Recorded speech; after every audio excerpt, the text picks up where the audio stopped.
Em 67, o 15 pediu licença para a federação para não disputar o campeonato dos próximos anos e desmanchou o estádio Arthur Simões. O montante arrecadado no loteamento, o 15 acertou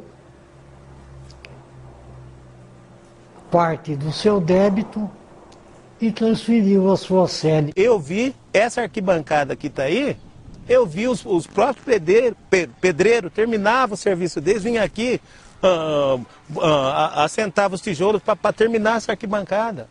A construção do estádio começou em 1971. Foi contratado o grande arquiteto Vila Nova Artigas, que foi também quem fez a rodoviária de Jaú, que é um marco na arquitetura nacional. Aí eles entraram todos por aqui. Imagino que as pessoas que contrataram Vila Nova Artigas e todas as outras que queriam participar desse evento, que era a chegada do grande Vila Nova Artigas para fazer o estádio do 15 de Jaú, e eles vieram andando aqui. Isto era um cafezal, não tinha nada disso, era um cafezal terrível, muitos pés de café, e essa terra de Jaú, essa terra vermelha, era um barro, terra roxa, né? Terra roça, como se diz, e essa terra vermelha tomava conta de tudo aqui.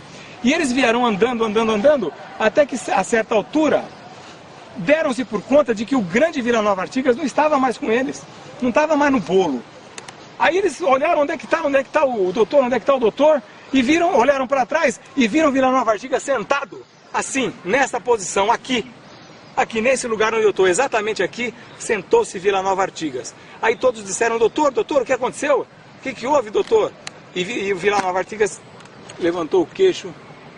Ele estava todo de branco, terno branco, de linho, chapéu branco, levantou-se, olhou para cima e disse assim, aqui, o estádio vai ser aqui.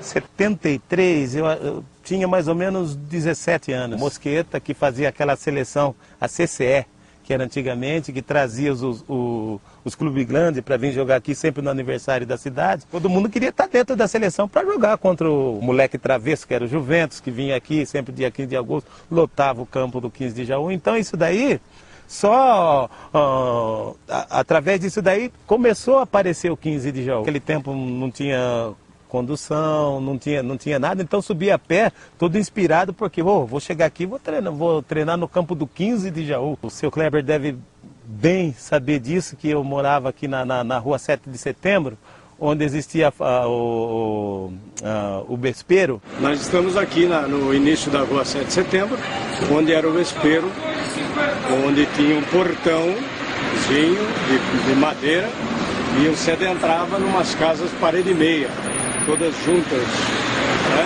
na beira do Rio Jaú. Né? Aqui morava uma comunidade negra, né?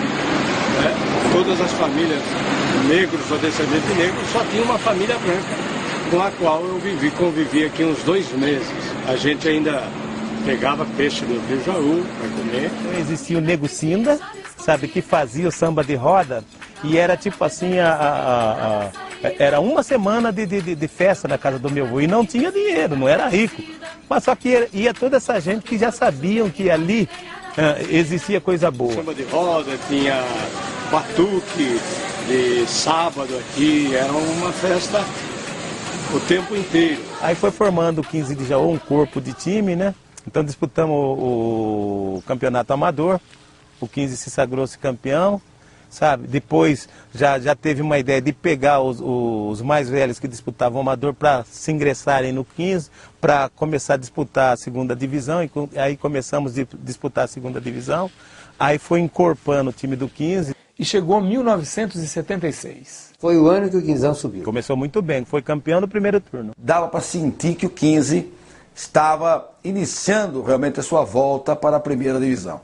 E aconteceu um fenômeno extraordinário de comunicação encabeçado pelo Laerte Mazieiro. Ele tinha um programa no rádio. Transa Geral, um dos maiores profissionais que eu já conheci no microfone, ele incendiava a cidade, ele fazia realmente da vida dele o 15. Então ele contagiava as pessoas pelo microfone na época da Rádio Piratininga, ajudado pelo Valtier, que era o comentarista da outra emissora da Rádio Oeste, e ambos faziam um trabalho assim tão bom que a cidade passou a viver no clima do 15 de Jaú. E eu conheço muitos bons radialistas, jornalistas, mas igual a Laerte e Mazieiro, a gente não vai nunca mais encontrar, que nem o Pelé. Campeão segundo turno, foi pro quadrangular. Foi uma festa só. 13 minutos do primeiro tempo, o 15 articula uma jogada pelo seu lado esquerdo, direito do Barreto, a bola é lançada para o Darcy, ele corta o lateral para dentro,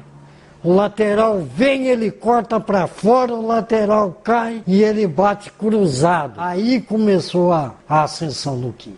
Segundo jogo contra o Santo André, no estádio Brinco de Ouro da Princesa. Foi uma festa linda que nós tivemos em Campinas com a presença da torcida do 15, que lotou ônibus, carros particulares e até o trem. O 15 ganhou de 2-1. E o time que o 15 tinha naquela época era um time fantástico. Com Emir, Nenê, Araújo, Marco Antônio e Cláudio, Daniel, João Carlos e Pedrinho, Paulinho Cardoso, Valdomiro e Darcy. Arrepia até de falar agora. 2-0 contra o Aliança, foi campeão da segunda divisão e ascendeu à divisão especial. E a festa começou aí, se prolongou pela madrugada fora, dentro de Campinas, depois no trem a caminho de Jaú e quando chegou aqui na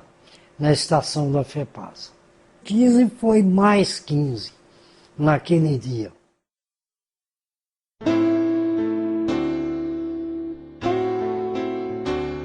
E o 15 volta. Só que nesta volta encontro no futebol muito mais difícil. Clima também de porque eu ia disputar a primeira vez a primeira divisão, depois de um longo tempo de espera. E para disputar a primeira divisão depois de tantos anos, decidiram contratar o Afonsinho. Falar do Afonso é uma responsabilidade muito grande. Ele dignificou a cidade, dignificou como filho da cidade e como um grande jogador que era. O Afonso, aliás, foi um baita profissional mesmo nessa fase do 15. O Afonso, ele treinava, ele fazia os treinamentos, ele se cuidava, ele teve um ritmo de jogo muito bom. Foi tudo, foi meu treinador, foi meu jogador, meu ídolo. Foi o cara que para mim foi sensacional. Para mim ele foi melhor do que o Pelé. Foi o primeiro jogador a ganhar o passe, foi o primeiro jogador a ter isso. O livro dele é espetacular, quem não lê o livro dele tem que ler, principalmente os jogadores e as pessoas que estão me vendo aí, porque é um livro não só para o futebol, mas para você se autodefinir como pessoa mesmo. Falar dele é eu ficar aqui até amanhã. Acabei vindo, muito entusiasmado. Quanto o comercial, que nós ganhamos de 4-1 em Ribeirão. Peru no meio do campo deu tapa, por cima fizemos 2-1. E o Afonso, nossa, arrebentou. Ganhamos bem, quer dizer, aquela ideia que a gente tentava, que a gente achava, ela começou a se tornar uma coisa de fato. Pediram para o Afonsinho indicar alguns jogadores. E o Afonso armou o meio-campo que seria o meio-campo histórico no futebol brasileiro. Ney Conceição, Afonsinho e Fernando Pirulito. Foi o que se programou para fazer, né? Eu até hoje me entusiasmo de pensar da possibilidade de fazer esse meio-campo. Esse jogo com o Palmeiras era um dos primeiros, era a estreia do Ney. Foi a maior lotação do estádio Zezinho Magalhães da história. Na véspera, no treino já recreativo de apronto, o Dema me procurou e falou: Afonso, tem um problema aí. O presidente faz questão de jogar um determinado jogador, né? Pensavam que disputando um campeonato poderiam vendê-lo rapidamente. É uma coisa absurda que nunca a gente aceitaria. Mas a coisa estava indo tão bem, nós optamos por não criar um atrito. A gente colocou a nossa opinião, mas prevaleceu a do presidente, né? E aí foi um transtorno geral. Tiraram o Pirulito, que é um jogador que organiza o time, então mexeu na coisa toda. A ponto de terem dado a camisa 10 para o Ney, que é um volante. Foi a confirmação dele começar o jogo contra o Palmeiras como titular aqui. E eu, nada mais nada menos que fiz o meu dever. Eu me preparei para estar na reserva de quem? Do grande Ney. Com essa lambança, entendeu? O jogo, ainda mais com o time do Palmeiras, de alta qualidade, ficou totalmente transformado. Desenrolou até certo ponto, pô, equilibradíssimo. Apesar do esquadrão que o Palmeiras tinha, mas o time do 15 tinha um plantel de respeito também. O 15 tinha uma equipe muito boa, excelente na época, o Afonsinho e o Ney Conceição, era fora de série. A pressão foi grande. Todo mundo dando conta de segurar a barra do garoto. Já era para ter tomado o gol naquele primeiro tempo. E teve um lance célebre nesse primeiro tempo.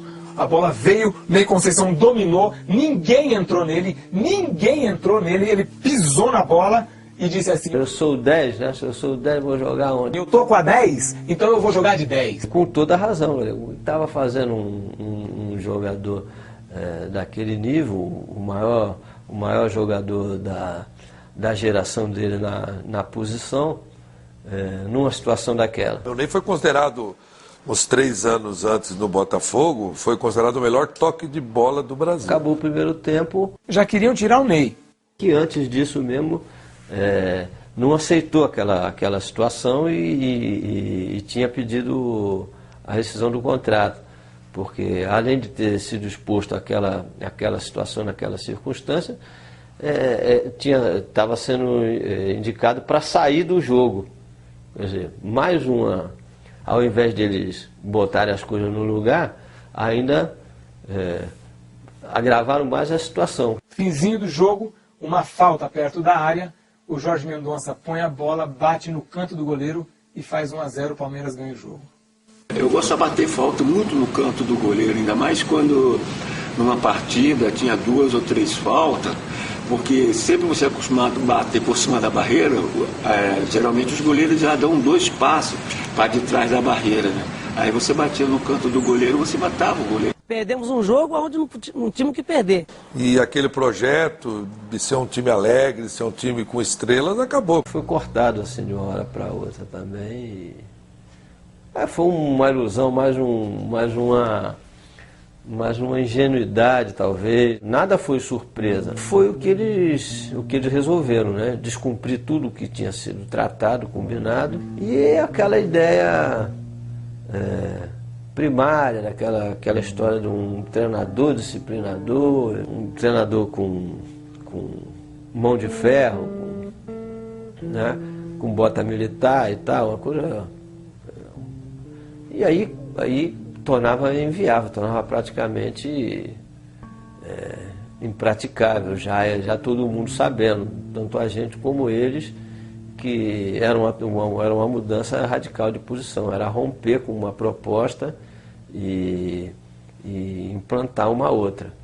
Então não houve alternativa senão desfazer aquele trabalho que tinha sido proposto. Uma visão provinciana, quer dizer, eles tinham que optar entre um esquema fechadinho, doméstico, acomodado às condições, né, de uma cidade interior, ou ousar, que era a proposta. E aí... O Afonso foi embora. O campeonato seguiu. E uma coisa que chamou muito a atenção foi a recuperação do Quinjaú dentro do campeonato. Ela começou a se dar, ou ela se deu, a partir do jogo do Corinthians, que nós vencemos de 3-0. Onde nós conseguimos fazer o jogo fácil, que era um jogo difícil, né? E houve uma invasão da nação corintiana, foram mais de 8 mil torcedores de trem, de ônibus, de carro, invadiram o Jaú, 4 horas da manhã, 6 horas da manhã eles estavam na missa da igreja, invadiram com a bandeira, uma coisa de louco. A cidade chegava a cada 5 minutos, entrava um ônibus carregado de torcedores do Corinthians. Então o Jaú foi invadida naquele domingo. Esse jogo foi um jogo da consagração, não só minha, como do 15 todo, sabe? Entendeu? Foi a união do pessoal, foi um time que batalhou, brigou o tempo todo. E mostramos que o 15 cantou de galo no seu terreiro. Nós acordamos, a hora que eu fui tomar, né, desci para tomar o café, e eu vi embaixo da xícara uns recortezinhos de jornais provocantes. O Geraldão promete fazer gol, o Palinha quer ser o artilheiro. Aí nós fomos pro almoço e tinha uma mesa comprida do almoço, uma bandeira do Corinthians uns 4, 5 metros atrás da nossa. Aí nós nos recusamos, o Gali, que era o capitão do time, o lateral direito, eu, o pessoal, não, aí não vamos. Aí fomos em cima do psicólogo, ele falou, não achamos que era ele, o cara é maluco. Ninguém entendia muito o que era psicologia, principalmente no esporte naquela época. Mas aí já estava, o grupo já estava embriagado pelo aquele ódio do Corinthians e nós aí almoçamos, fomos para a preleção, ele deu uma reforçada forte, pegamos a perua, aqui em 2 peruas e fomos para Jaú, campo cheio. Eu lembro que a primeira bola que meteram para o Palhinha, meteram de costa, né? O Sabará chegou, mas deu uma pegada nele, levantou quase 1 metro para cima e caiu. E o Palhinha era muito invocado, ele levantou, dando de dedo no Sabará, mas no que ele deu de dedo, chegou eu, o Olavo, o Gali. Você cala a boca que hoje você vai morrer. Então esse era o clima que nós entramos para aquele jogo. Porque a gente já estava com o Corinthians travado aqui na goela, que não descia nem água, sabe? E não foi outro resultado, senão 3-0. Lembro de 3-0 do Corinthians, foi uma coisa, acho que talvez uma das maiores zebras que existiram no futebol. E era o jogo da loteria. E foi uma zebra da loteria, porque todo mundo apostou no Corinthians e o 15 ganhou de 3-0.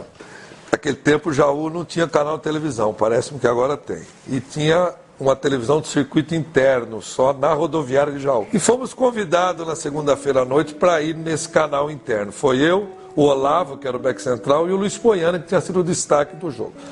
Então nós chegamos por volta de 8h30 na rodoviária cheia, lotado. Jogador do 15 Jaú, e na paz, fomos, entramos no circuito, bota o microfone, uma bela vitória, porque nós jogamos assim. Perguntaram para o Olavo, como é que foi aquele lançamento do 3º gol, que ele deu um lançamento para o Poiano? Não foi lançamento, eu estava perto. A bola veio na área, eu falei, quebra! O Olavão deu um bico na bola, o vento que tem no Zezinho Magalhães ajudou, o Poiano fez o gol e ele na televisão, não, porque eu vi o Luiz Poiano entrando na diagonal, meti tudo conversa. E assim nós ficamos das 9 horas da noite, que foi o programa, até 11h30, mais ou menos, um programa de 2h30, coisa assim. E nós, não, porque o telespectador, não sei, aí no final, então, muito obrigado, um abraço aos telespectadores, tá, o 15, aí saímos. Quando sai um vento, um frio, eu lembro que fosse hoje, saímos, não tinha ninguém na rodoviária, um bêbado, sentado em frente à televisão com o cachorro, os dois. O cachorro e o bêbado assistiram o programa, mas foi uma decepção. A gente pensou que ia sair nos braços da torcida, né? E foi, tinha o cachorro e o bêbado, né? Mas foi interessante, né? O meu ano foi 78. Um time que encheu os olhos de todos, sabe? A torcida era sempre com o campo cheio, não tinha problema de renda e o ambiente era excelente. No jogo do São Paulo nós ganhamos de 3-1, eu fiz 2 gols. O consciente do time era ele, então eu só saía quando a bola estava dominada nas minhas mãos ou o tiro de meta, eu só saía nele porque ele falava, toca em mim que eu... Então o meu ponto de referência era ele, eu só saía com ele. Porque você sabia que não ia ter contra-ataque, não ia ter bola perdida, ele dominava e aí o jogo começava nos pés dele. Não é para qualquer um não, sabe? Não é para qualquer um, não é a pessoa que pega... Não, eu vou lá para comandar. A pessoa que está aqui dentro tem que saber comandar. Lá fora é fácil, você faz aqui, faz ali, você está lá fora. Agora aqui dentro, você jogar e comandar é outro departamento. Foi o ano do octogonal. Vamos para o octogonal. E fizemos uma façanha, né? Conseguimos empatar com o Guarani. Só que o Guarani precisava do empate. Nós, a vitória, o Guarani do empate. Quer dizer, na realidade, até os 35 de jogo, estava dando nós no octagonal. Mas aí surgiu uma jogada com o Zé Carlos, Careca, que era um esquadrão aquele time lá, do time do Guarani. Mas tudo isso que eu estou falando em relação ao esquadrão do adversário, ninguém pode esquecer o 15. A qualidade do time do 15 que era sensacional. Quer dizer, todo mundo viu o 15 pela frente. Inclusive nós fomos para o Campeonato Brasileiro. 2 vezes, em 79 e em 82. Em 81, o 15 de Jaú foi 4º colocado no campeonato. Tinha um time sensacional, um meio-campo histórico. Célio, Cardim, Carlos Silva. O 15 montou aquele time extraordinário. Carlos, Alfinete, Eugênio, Luiz Carlos e Cidinho. Célio, Cardim, Carlos Silva. Geraldo, Nível e Arone. Nós fizemos uma bela de uma campanha. Ficou entre os 4 melhores paulistas. O time do 15 de Jaú era um time altamente ofensivo. Ele jogava da mesma forma, tanto fora quanto dentro de casa. A gente fazia grandes jogos, né? Tanto é que em Jaú não havia time grande para nós. Se não me engano, não perdemos para ninguém em Jaú. E quando jogava fora também, né? Olha, naquela época, em 81, nós já jogávamos com... falava muito nesse trio, né, de meio de campo, mas nós jogávamos já com 5 no meio naquela época. Que o Aroni fechava pelo lado esquerdo e o Nível também vinha jogar pelo meio. Então nós ficávamos praticamente com o Geraldo só na frente. Então naquela época a gente engolia os adversários, porque naquela época era mais o 4-3-3 que usavam, né? E jogar com Célio e Cardim é uma coisa assim extraordinária, mesmo. Os dois eram jogadores que ficavam mais atrás e eu era mais solto. Então eu ficava despreocupado, né? Então no Célio ali o Cardim. O Célio foi que segurou a barra para nós. O Célio marcava enquanto a gente jogava. Eu era surpresa. Entrava, chutava bem. E é onde eu fiz bastante gol no 15 como volante também. O Cardim, então, é um jogador maravilhoso. Ele tanto atacava, era habilidoso, tanto ia para frente para fazer gol, como voltava para marcar. Quer dizer, todo lugar que a gente ia era uma atração, porque nós não respeitávamos ninguém, sabe? Nós éramos abusados realmente. A gente colocava na roda mesmo, não tá mais comigo, entendeu? Realmente era excelente jogar com todos. Eu fui entrar driblando todo mundo e acontecia.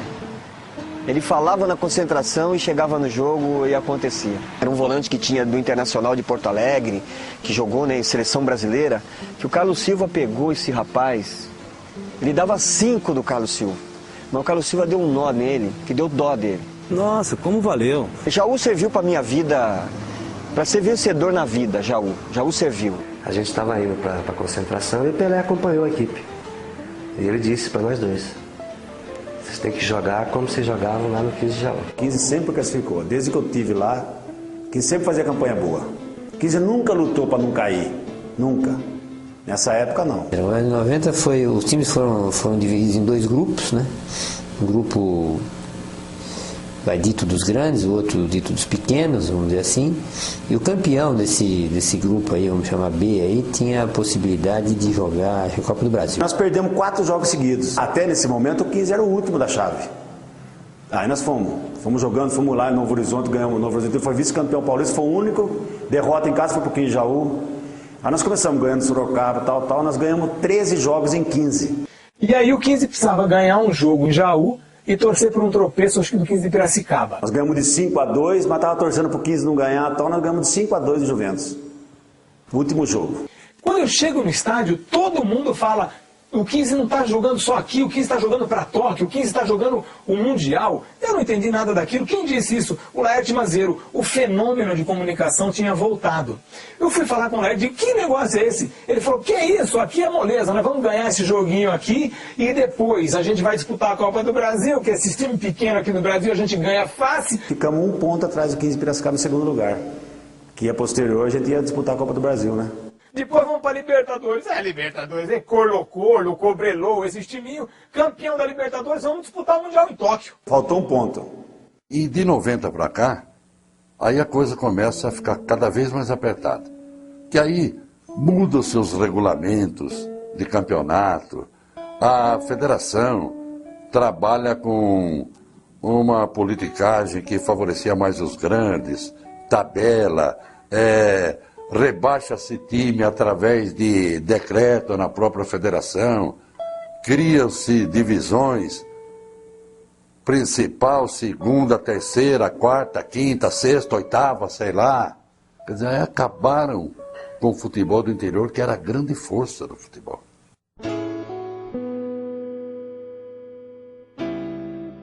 E aí eu errei num lugar da ponte e entrei e saí em frente ao Zezinho Magalhães. Em frente não, mas por trás do Zezinho Magalhães. E o portão estava aberto, cara.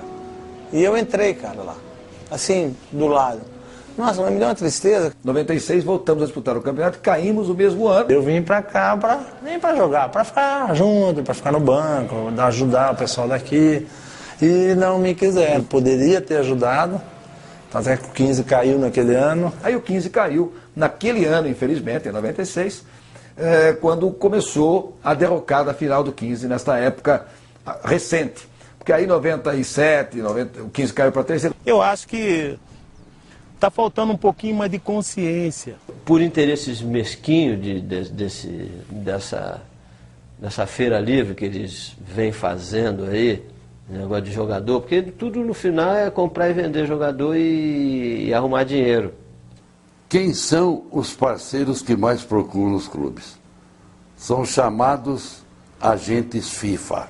Um empresário que tem um telefone e uma mesa como essa aqui, o que acontece? Ele detém o passe de 30, 40, 50 jogadores. Então, se ele tem 50 jogadores, 3, 4 dão certo, ele fica rico da noite para o dia. Sendo que esse dinheiro antigamente era do clube. Os empresários estão mandando no futebol, os procuradores de jogadores estão mandando.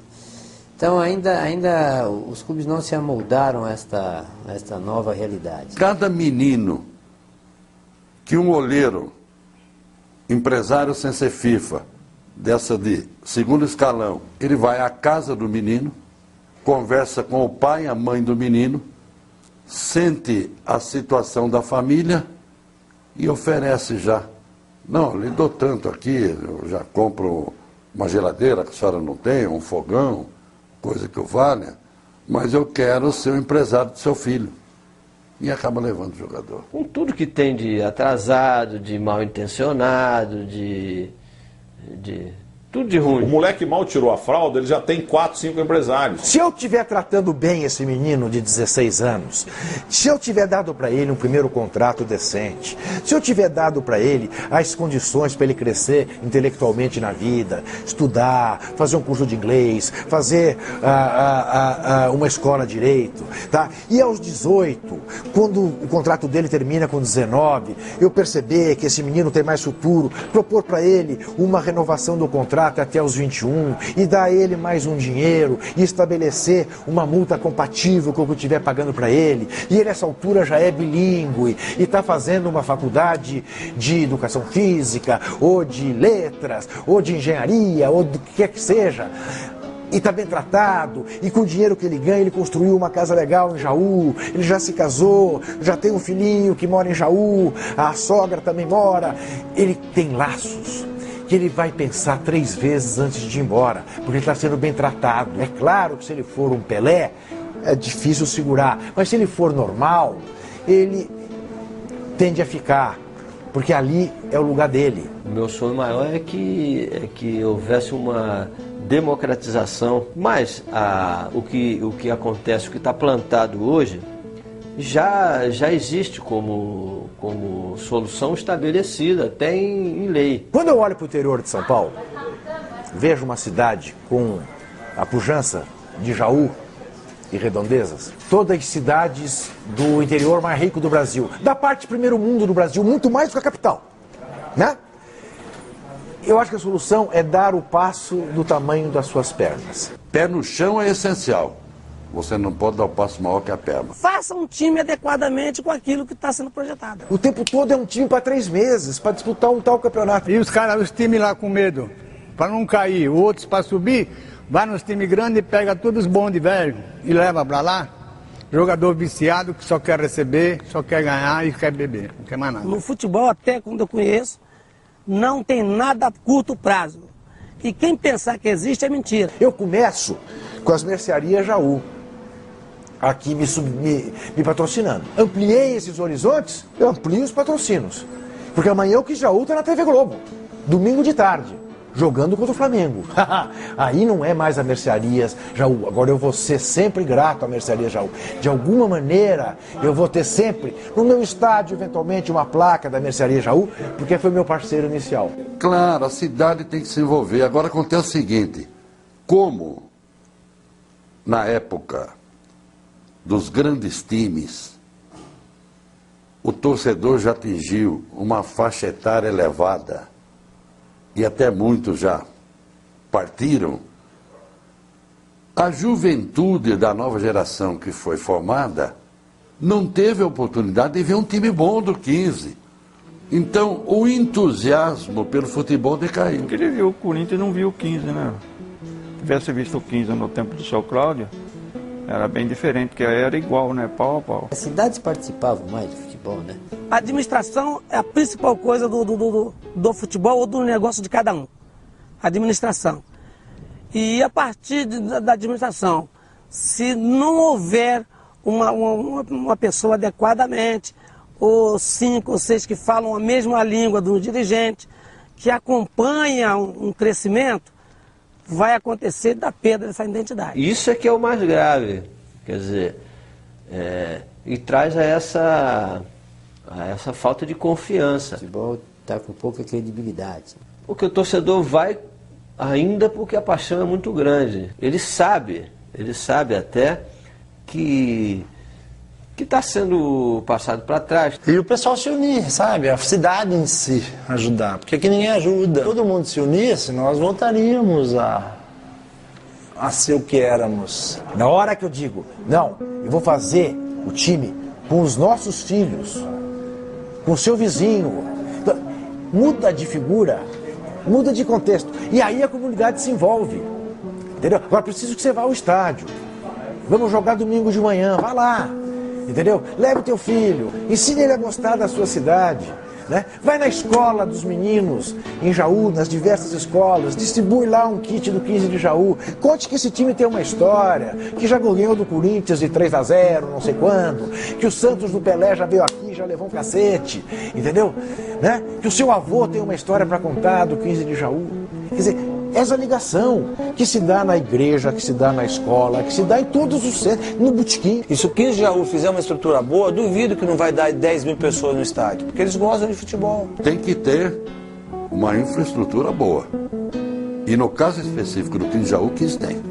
O 15 tem tudo. Por que não, quando se forma uma diretoria, para se comandar o futebol, não se faça um grupo de ex-jogadores que eles acham que esteja competente e coloca para desenvolver o trabalho. O jogador de futebol que para, ele tem de estar no clube, porque ele conhece, ele sabe. É gostoso ser do 15.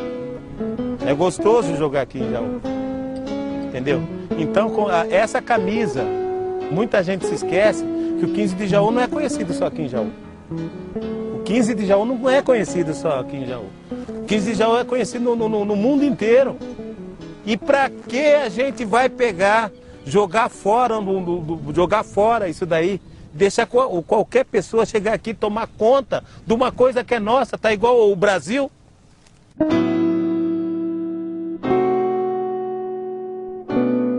Para o 15 de Jaú sonhar em ser a Ponte Preta, ele tem que dar determinados passos. Para ele sonhar em ser o Santos, ele tem que dar outros passos mais. Para ele sonhar em ser o Corinthians, outros. E o céu é o limite. O céu é o limite. Você tem um clube como o 15 de Jaú que você vai dar escola, alimentação, você vai dar estudo para os meninos que vêm de outros lugares. Isso é social. O cara não precisa também ser um grande jogador, mas só se você sendo social, você dando educação, isso já é uma coisa muito grande. E os políticos têm a obrigação como político de fazer isso para o 15 de Jaú. E amanhã o 15 de Jaú pode não ser o 15 de Jaú, pode ser o 15 do Brasil. É difícil você falar em palavras, mas o coração fala mais forte. 15 de Jaú é Jaú, é tudo. O clube me abriu as portas, as pessoas de Jaú me acolheram como um próprio filho. E mesmo depois que eu saí, minha passagem foi curta, eu fiquei durante anos frequentando Jaú, tendo amigos, participando, vivendo a vida de Jaú. Quando eu ia parar de jogar, que eu não queria mais, que eu saí do 15, eu montei uma churrascaria. Fiquei 22 anos.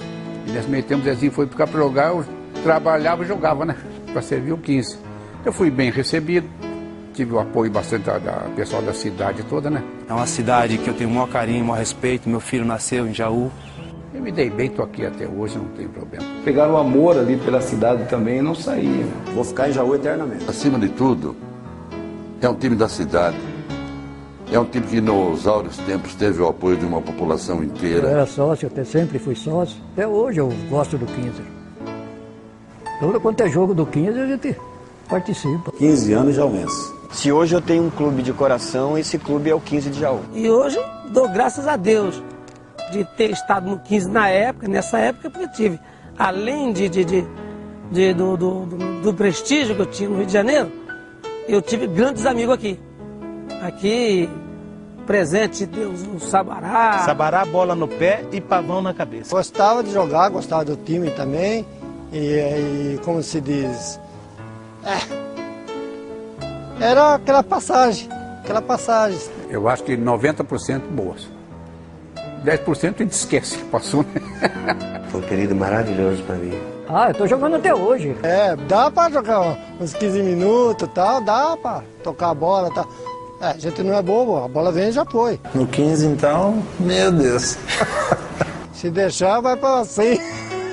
Tô ficando mais para Matusalém, mas ainda não desisti. Mas nem dúvida, eu até fico. Tem hora que minha patroa vai, o que tá fazendo sentado aí? E pensando, eu falei, os amigos que passou.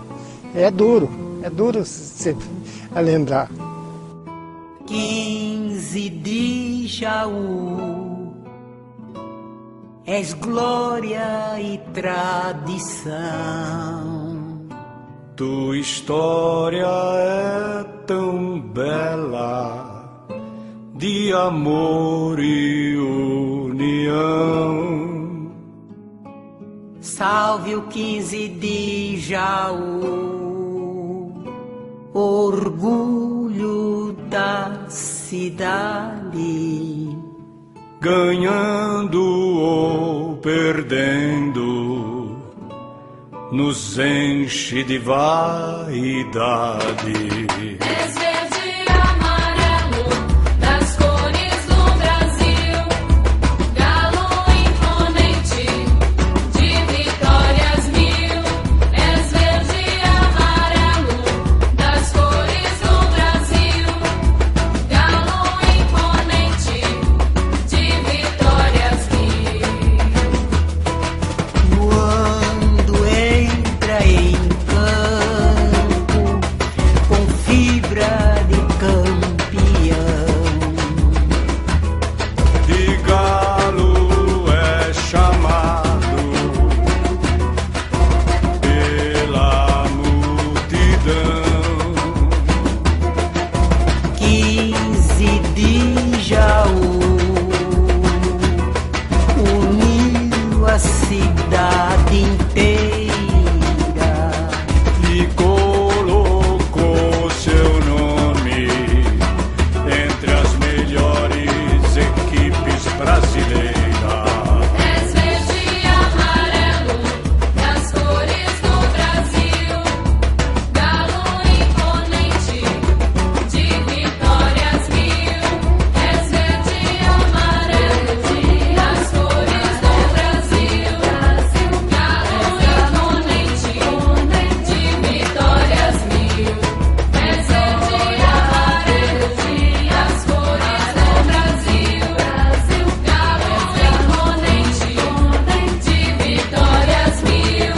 És verde e amarelo, das cores do Brasil, galo imponente, de vitórias